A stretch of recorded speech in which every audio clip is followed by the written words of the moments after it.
সংগ্ৰাম গঢ়ি তোলাৰ মাজেদি আমি অসমত বন্ধ কৰি ৰাখিছিলোঁ টোল গেটসমূহ। বঙাইগাঁৱৰ টোল গেট বন্ধ কৰি ৰাখিছিলোঁ। আমি বন্ধ কৰি ৰাখিছিলোঁ ৰহাৰ টোল গেট। আমি বন্ধ কৰি ৰাখিছিলোঁ কলীয়া ভোমোৰাৰ ওপৰৰ টোল গেট। আমি বন্ধ কৰি ৰাখিছিলোঁ সোণাপুৰৰ টোল গেট। কিন্তু শুনিবলৈ পাইছোঁ যে এতিয়া মই জেলত থকাৰ পাছত 7খন নে 8খন টোল গেট পুনৰ অসমত স্থাপন কৰা হ'ল। মই আপোনালোকক স্পষ্ট কৰি দিছোঁ যে এনেকৈ মানুহক বন্দী কৰি ৰাখি, অন্যায়ভাৱে বন্দী কৰি ৰাখে, এনেকৈ টোল গেট স্থাপন কৰাৰ কাৰণে যি ষড়যন্ত্ৰমূলক ব্যৱস্থা গ্ৰহণ কৰা হৈছে, এইটো কেতিয়াও মানি লোৱা নহ'ব। টোল গেট বন্ধ কৰিব লাগিব। টোল গেট কেতিয়াও এনেকৈ টোল গেটৰ দ্বাৰা মানুহক হাৰাশাস্তি কৰিবলৈ দিয়া নহ'ব। দুৰ্নীতি বিৰোধী আমাৰ যি সংগ্ৰাম আপোনালোকে দেখিছে, সৰ্বানন্দ সোণোৱাল চৰকাৰে বাহ ল'লে বোলে নহয় মই APSC ধৰিলোঁ, কিন্তু এতিয়া প্ৰমাণ হ'ল যে APSC কেইজনমানক ধৰি APSC প্ৰকৃত কেলেংকাৰী এতিয়ালৈকে ধৰা নহ'ল। APSCৰ কেইজনমান অফিচাৰক ধৰি, কেইজনমান APSCৰ কেণ্ডিডেটক ধৰি, APS বা ACS কেণ্ডিডেটক ধৰি বেছিভাগ কেণ্ডিডেটকে ৰক্ষা দিয়া হ'ল, বচাই দিয়া হ'ল। অথচ সেই যিকেইটা বেটছ আছিলে, সেইকেইটা বেটছত প্ৰায় 90% কেণ্ডিডেট 2 নম্বৰী ব্যৱস্থাৰে তাত চাকৰি লৈছিল। গতিকে APSCৰ কেলেংকাৰীৰ ফাইল পুনৰ খুলিব লাগিব। কেতিয়াও চৰকাৰক ৰেহাই দিয়া নহ'ব। আজি আপোনালোকে দেখিছে সমগ্ৰ অসম জুৰি যি ব্যাপক চিণ্ডিকেট চলিছে, আজি যে বস্তুৰ মূল্য বৃদ্ধি ঘটিছে, আজি কণীৰ যি দাম ব্যাপক ৰূপত বৃদ্ধি পাইছে, ব্যাপক ৰূপত বৃদ্ধি পোৱাৰ অন্যান্য কাৰণবিলাকৰ ভিতৰত চিণ্ডিকেটো এটা কাৰণ। আৰু মই বিধানসভাৰ মজিয়াত আৰু বিধানসভাৰ বাহিৰতো কৃষক মুক্তি সংগ্ৰাম সমিতিৰ নেতৃত্বত এই চিণ্ডিকেটবিলাকৰ বিৰুদ্ধে ঐক্যবদ্ধ সংগ্ৰাম গঢ়ি তুলিবলৈ চেষ্টা কৰিম। কণীৰ চিণ্ডিকেট, পাণৰ চিণ্ডিকেট, মাছৰ চিণ্ডিকেট, কয়লাৰ চিণ্ডিকেট, চুপাৰীৰ চিণ্ডিকেট, গৰুৰ চিণ্ডিকেট, এনেকুৱা বিভিন্ন ধৰণৰ চিণ্ডিকেট চলাই এইখন চৰকাৰে, এই বিজেপি চৰকাৰে সমগ্ৰ অসমৰ জনজীৱন দুৰ্বিষহ কৰি তুলিছে, সকলো বস্তুৰ মূল্য বৃদ্ধি ঘটাইছে। গতিকে এই চিণ্ডিকেট বন্ধ কৰিবৰ কাৰণে কৃষক মুক্তি সংগ্ৰাম সমিতিৰ নেতৃত্বত, আগতে মই এই সংগঠনৰ নেতৃত্বত আছিলোঁ, এতিয়া নেতৃত্বত আছে ৰাজু বৰা, এতিয়া নেতৃত্বত আছে ধৈৰ্য কোঁৱৰ, এতিয়া নেতৃত্বত আছে মুকুট ডেকা। গতিকে তেখেতসকলৰ নেতৃত্বত মই কৃষক মুক্তিৰ সংগ্ৰামত প্ৰত্যেক দিনাই থাকিম, প্ৰত্যেক দিনাই। এনেকুৱা নহয় যে মই কৃষক মুক্তিৰ পৰা ওলাই ৰাইজৰ দললৈ গ'লোঁ কাৰণে আৰু ৰাইজৰ দলৰ পৰা মই বিধায়ক জিকিলোঁ কাৰণে মই কৃষক মুক্তি সংগ্ৰাম সমিতিৰ সংগ্ৰামত নাথাকিম আৰু দুৰ্নীতি বিৰোধী সংগ্ৰামখন স্তব্ধ হৈ যাব, এনেকৈ বুলি ভবাটো মূৰ্খৰ স্বৰ্গত বাস কৰাৰ নিচিনা হ'ব।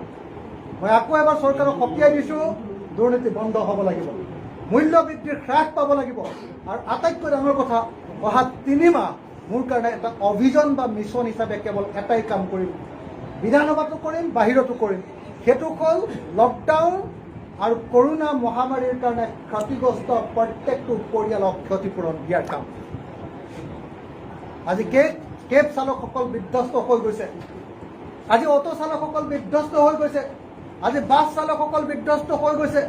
বাছৰ মালিক, গাড়ীৰ মালিকে এতিয়া EMI দিব পৰা নাই।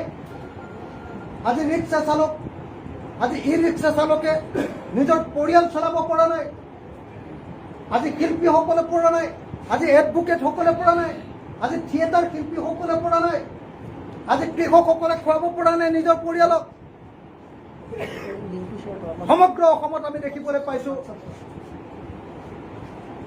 সমগ্ৰ অসমত আমি দেখিবলৈ পাইছোঁ যে মানুহৰ সাংঘাতিক ধৰণৰ আকাল হৈছে, সাংঘাতিক ধৰণৰ অৰ্থনৈতিক আকাল হৈছে। কিন্তু তাৰ বিৰুদ্ধে মাতিবৰ কাৰণে আজি অসমত সংগ্ৰামী শক্তিৰ অভাৱ। গতিকে আজি যদি কোনোবাই ভাবিছে যে মই MLA কৈ গ'লোঁ কাৰণে এতিয়া আৰু সেইবিলাক কথাত নামাতিম, তেতিয়াহ'লে ভুল ভাবিছে। মই MLA কওঁ বা MLA নহওঁ, মোৰ সংগ্ৰামী সত্তা সদায় জীয়াই থাকিব আৰু কৃষক মুক্তি সংগ্ৰাম সমিতিয়ে যি আন্দোলন গঢ়ি তুলিছে সেই আন্দোলনক আৰু বিশাল আকাৰ ৰূপ দিবৰ কাৰণে মোৰ সকলো ধৰণৰ প্ৰচেষ্টা অব্যাহত থাকিব। মই আপোনালোকক অতি স্পষ্ট ভাষাৰে কৈ দিব খোজোঁ যে কৃষক মুক্তি সংগ্ৰাম সমিতিয়ে অসমৰ লাখ লাখ মানুহক কেইবা লাখটা পৰিয়ালক আমি মাটিৰ পট্টা দিয়ালোঁ আৰু যিমান পৰিয়ালে মাটিৰ পট্টা পাবলৈ বাকী আছে এতিয়া কৃষক মুক্তি সংগ্ৰামৰ লগে লগে কৃষক মুক্তি সংগ্ৰাম সমিতিৰ আন্দোলনৰ লগে লগে একেটা সময়তে বিধানসভাটো মাটিৰ পট্টা থলুৱা মানুহক কৃষকসকলক মাটিৰ পট্টা দিয়াবৰ কাৰণে আমি প্ৰচেষ্টা অব্যাহত ৰাখিম। হয়, কৃষক মুক্তি সংগ্ৰাম সমিতিয়ে প্ৰথমবাৰৰ কাৰণে অসমৰ ইতিহাসত FCI ধান ক্ৰয় কৰিবলৈ বাধ্য কৰিছিলে কৃষক মুক্তি সংগ্ৰাম সমিতিয়ে। কৃষক মুক্তি সংগ্ৰাম সমিতিৰ আন্দোলনৰ কাৰণে অসমত ধান FCI প্ৰথমবাৰৰ কাৰণে ক্ৰয় কৰিছিল। কিন্তু মোক বাৰম্বাৰ জেলত ভৰাই এই প্ৰক্ৰিয়াটো ব্যাহত কৰা হ'ল। মাত্ৰ অলপ অলপ ধান এতিয়া FCI কিনি আছে। এতিয়া বিধায়ক কৈছোঁ, কৃষক মুক্তি আছে, ৰাইজৰ দল আছে, মই ৰাইজৰ দলৰ কথাবিলাক তাত কমগৈ। আপোনালোকক নিশ্চয়তা প্ৰদান কৰিছোঁ যে অসমৰ কৃষকৰ ধান FCI আৰু অসম চৰকাৰে কিনিব লাগিব। অসমৰ কৃষকৰ ধানৰ মূল্য প্ৰকৃত মূল্য পাব লাগিব। এইটো আমাৰ প্ৰত্যাহ্বান। এই প্ৰত্যাহ্বান চৰকাৰে গ্ৰহণ কৰক। হয় মূল্য দিব লাগিব, নহ'লে চৰকাৰক উফৰাই পেলাবৰ কাৰণে আমি কাম কৰিম। আৰু এটা কথা কওঁ যে আমাৰ কৃষকসকলে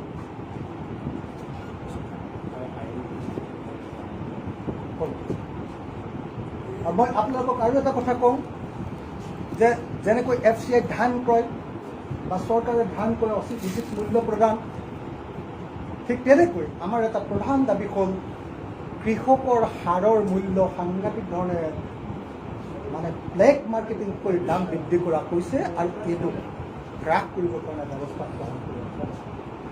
আন এটা কাম হ'ল অসমৰ প্ৰত্যেকডৰা পথাৰত পানী যোগান। অসমৰ প্ৰত্যেকটো পৰিয়ালক বিশুদ্ধ খোৱা পানীৰ ব্যৱস্থা গ্ৰহণ কৰাৰ কাৰণে আমি কৃষক মুক্তি সংগ্ৰাম সমিতিয়ে কাম আৰম্ভ কৰিছোঁ। মই যদিও এতিয়া কৃষক মুক্তিৰ উপদেষ্টা হৈ নাথাকিম, যিহেতু ৰাজনৈতিক দললৈ গ'লোঁ, কিন্তু মোৰ বন্ধু ধৈৰ্য কোঁৱৰ আছে, মোৰ বন্ধু মুকুট ডেকা আছে, ৰাজু বৰা আছে আৰু আনসকল আমাৰ সতীৰ্থসকল আছে। নাৰী মুক্তি সংগ্ৰাম সমিতি আছে, চাহ শ্ৰমিক মুক্তি সংগ্ৰাম সমিতি আছে আৰু ছাত্ৰ মুক্তি সংগ্ৰাম সমিতি আছে। আমি আটাই মিলি প্ৰত্যেকটো ক্ষেত্ৰতে সংগ্ৰাম গঢ়ি তুলিম আৰু সংগ্ৰাম গঢ়ি তোলাৰ লগে লগে বিধানসভাত এইবিলাক বিষয়ত সবলভাৱে এই দাবীবিলাক উত্থাপন কৰিম আৰু বিধানসভাত আৰু এতিয়া মিছা কথা কোৱা কেতিয়াও সুযোগ প্ৰদান কৰা নহ'ব। আগতে বহুত কিবা কিবি কথা কৈ থকা দেখিছিলোঁ, এতিয়া মই সোমোৱাৰ পাছত কেতিয়াও এই কাম কৰিবলৈ সুযোগ প্ৰদান কৰা নহ'ব। আমি এইবিলাক প্ৰশ্ন কৰিবলৈ চেষ্টা কৰিম। মই সকলোকে ধন্যবাদ জনাইছোঁ। বেছি কথা নকওঁ, মানে এই ঘৰটো বহুত কষ্ট কৰি আমি বনাইছোঁ। এই ঘৰটো যে এতিয়া এনেকুৱা দেখিছে, আমি বজাৰৰ পৰা 12 ফুটি খুঁটা কিনি এনেকৈ বেকাকৈ এনেকুৱা ঘৰ এটা তৰিছোঁ। তাৰ ওপৰত লাহে লাহে চিমেণ্ট মাৰি মাৰি ইটা গাঁঠি গাঁঠি এই ঘৰটো বনাইছোঁ। এই ঘৰটোত তেজ দি বনাইছোঁ। কৃষকৰ কাৰণে এটা, এতিয়া অসমৰ যিকোনো এজন কৃষক আহি ইয়াত ৰাতিটো কটাব পাৰে, এক পইচাও নিদিয়াকৈ আমাৰ ডাইনিং হলত ভাত খাব পাৰে, সেই ব্যৱস্থা কৰি দিছোঁ। গতিকে সেই ঘৰটো মই চাৰি